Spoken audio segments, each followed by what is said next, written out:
স্ত্রীর মহারানার টাকা অবশ্যই আদায় করবেন, স্ত্রীদের প্রতি ভালো ব্যবহার করবেন, তাদেরকে অসম্মান অথবা অমর্যাদা করবেন না। অধিকার কিন্তু সমান। অধিকার কি? বিয়ে করেছেন বলে আপনি কিন্তু নবাবজাদা নসরুল্লাহ খানের ভাইপো হয়ে যান নাই। আপনার স্ত্রী আপনার সাথে সমান অধিকার রয়েছে।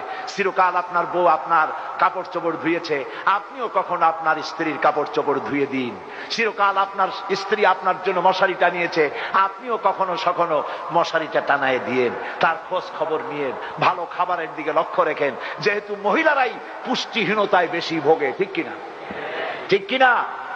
বড় বড় মাছের মাথা, পেটি পুটি জম্মের খাওয়া খায়। মেহমান নিয়ে আসছে, খাইতে মজা লাগতেছে, ঘরে আরো পাঠাইতে, আরো আনো আরো আনো।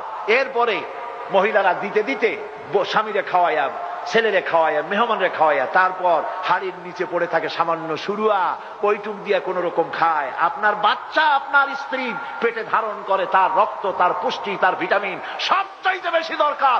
অথচ নারীরা বাংলাদেশের সবচাইতে পুষ্টিহীনতায় বেশি ভোগে। আপনাদের খবর নেওয়া উচিত। স্ত্রীর খাদ্য খাবারের প্রতি লক্ষ্য রাখা উচিত। রাসূলুল্লাহর স্ত্রী হযরত আয়েশা বলেছেন, আমাদের ঘরে দৌলত ছিল না, কিন্তু ঘরটা মোহব্বত দিয়ে ভর্তি ছিল। সুবহানাল্লাহ। হযরত আয়েশা বলেন, আমি গ্লাসে পানি পান করে যে গ্লাস রেখে দিলে, গ্লাসের যেখানে আমি মুখ লাগাতাম রাসূলুল্লাহ সেই জায়গায় মুখ লাগিয়ে তিনি পানি পান করতেন। স্ত্রীদের তিনি ভালোবাসতেন। রাসূলুল্লাহ বলেছেন, তিনটা জিনিস আমি পছন্দ করি, নামাজ, সুগন্ধ আর স্ত্রী। সুতরাং স্ত্রীর সাথে ভালোবাসা করুন। পরের মেয়ে লোকদের সঙ্গে ভালোবাসা করলে, কুনজরে তাকালে আমলনামায় জিনার গুনাহ হবে।